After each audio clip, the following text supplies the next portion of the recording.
સુરેન્દ્રનગરના સાયલાના ગ્રામ્ય વિસ્તારમાં ખનીજ માફિયાઓ હવે બેફામ બન્યા છે, જેમાં મડાદ, કેરાડા, સુદામડા, વાટાવચ ગામે ગેરકાયદે ખનન ચાલે છે. બ્લેક ટ્રેપ પથ્થરની ખાણોમાંથી ખનીજ માફિયાઓ ખનીજ ચોરી કરી રહ્યા છે. સ્થાનિકોની અનેક વખત રજૂઆત છતાં વન વિભાગની કાર્યવાહી શૂન્ય જોવા મળી છે. વહેલી તકે ખનીજ માફિયા વિરુદ્ધ કાર્યવાહી કરવા સ્થાનિકો દ્વારા માંગ કરવામાં આવી છે. તો સ્થાનિકો દ્વારા અનેક વખત રજૂઆતો કરવામાં આવી છે, છતાં પરંતુ તંત્રની કામગીરી હાલ શૂન્ય જોવા મળી રહી છે. જેમાં સુરેન્દ્રનગરના સાયલાના ગ્રામ્ય વિસ્તારમાં ખનીજ માફિયાઓ બેફામ બન્યા છે અને મડાદ, કેરાડા, સુદામડા, વાટાવચ ગામે ગેરકાયદે ખનન ચાલતું હોવાનું પણ સામે આવ્યું છે. તો બ્લેક ટ્રેપ પથ્થરની ખાણોમાં ખનીજ માફિયાઓ ખનીજ ચોરી કરી રહ્યા છે અને આ અંગે સ્થાનિક લોકોએ અનેક વખત રજૂઆતો પણ કરી છે, છતાં વન વિભાગની કાર્યવાહી હાલ શૂન્ય જોવા મળી રહી છે.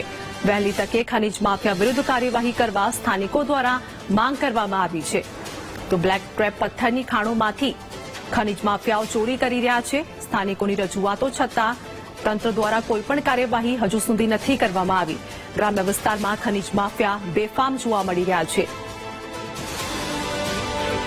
સંવાદદાતા સચિન અમારી સાથે જોડાઈ ગયા છે. સચિન, સુરેન્દ્રનગરના સાયલાના ગ્રામ્ય વિસ્તારમાં ખનીજ માફિયાઓ બેફામ બન્યા છે, શું વધુ અપડેટ?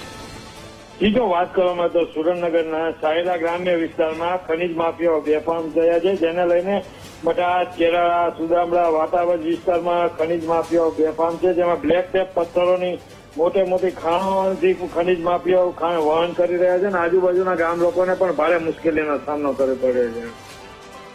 જે આભાર સચિન, માહિતી આપવા બદલ.